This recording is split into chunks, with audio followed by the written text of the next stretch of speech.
UP के गोरखपुर में एक बार फिर पोस्टर वार हुआ है। पोस्टर वार के जरिए भाजपा सरकार के ब्राह्मण विरोधी होने का दावा किया गया है। पोस्टर में आईएएस आईपीएस मुकदमे में फरार ब्राह्मणों के साथ क्यों अत्याचार, ईडी द्वारा सपा के राष्ट्रीय सचिव और चिल्लूपार से पूर्व विधायक विनय शंकर तिवारी की गिरफ्तारी पर सियासत गर्मा गई है। रवि पांडे और वैभव तिवारी की ओर से लगाए गए पोस्टर के बाद हड़कंप मच गया है। बैंक का डिफॉल्टर होने के ईडी मामले में विनय शंकर तिवारी को मनी लॉन्ड्रिंग के मामले में गिरफ्तार कर 14 दिन की न्यायिक हिरासत में भेजा गया है।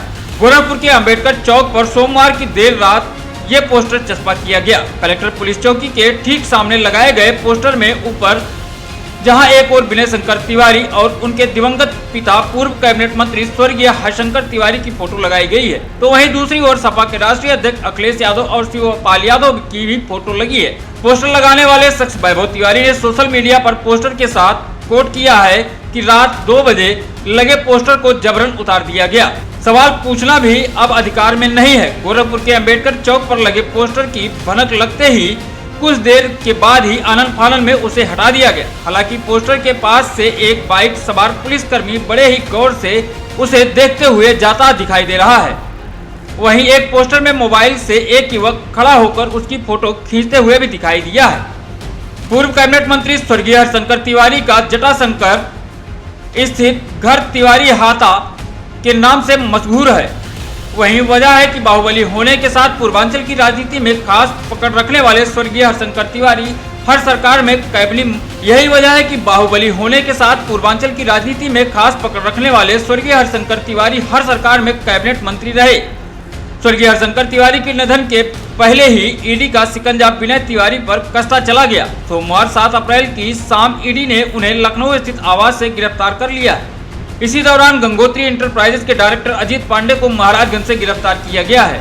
ईडी के सूत्रों के मुताबिक उनके पास विनय शंकर तिवारी के अलावा उनकी पत्नी रीता तिवारी और अन्य लोगों के खिलाफ भी पर्याप्त सबूत मिले हैं।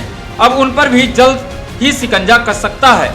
ईडी की जांच में सामने आया था कि मेसर्स गंगोत्री इंटरप्राइजेज लिमिटेड ने अपने प्रमोटरों, निदेशकों, गारंटरों के साथ मिलकर बैंक ऑफ इंडिया के नेतृत्व वाले 7 बैंकों के कंसोर्टियम से 1129 करोड़ रुपए की क्रेडिट सुविधाओं का लाभ लिया था। इस रकम को बाद में उन्होंने अन्य कंपनियों में डाइवर्ट कर दिया और बैंकों की रकम को वापस नहीं किया। इससे बैंकों के कंसोर्टियम को करीब 754.24 करोड़ रुपए का नुकसान हुआ था।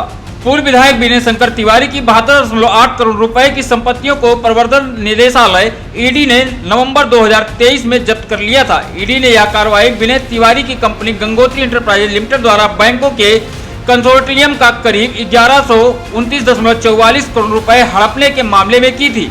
बैंकों की शिकायत पर सीबीआई मुख्यालय ने केस दर्ज किया था। इसके बाद ईडी ने भी विनय तिवारी समेत कंपनी के समस्त निदेशक, प्रमोटर और गारंटर के खिलाफ मनी लॉन्ड्रिंग एक्ट के तहत केस दर्ज कर जांच शुरू की थी। साल 2023 में राजधानी स्थित ईडी के जोनल कार्यालय ने विनय शंकर तिवारी को गोरखपुर, महाराजगंज और लखनऊ स्थित कुल 27 संपत्तियों को जब्त किया था। इसमें कृषि योग्य भूमि, व्यावसायिक कॉम्प्लेक्स, आवासीय परिसर, आवासीय भूखंड आदि शामिल रहे। ब्यूरो रिपोर्ट, जनमत न्यूज, लखनऊ।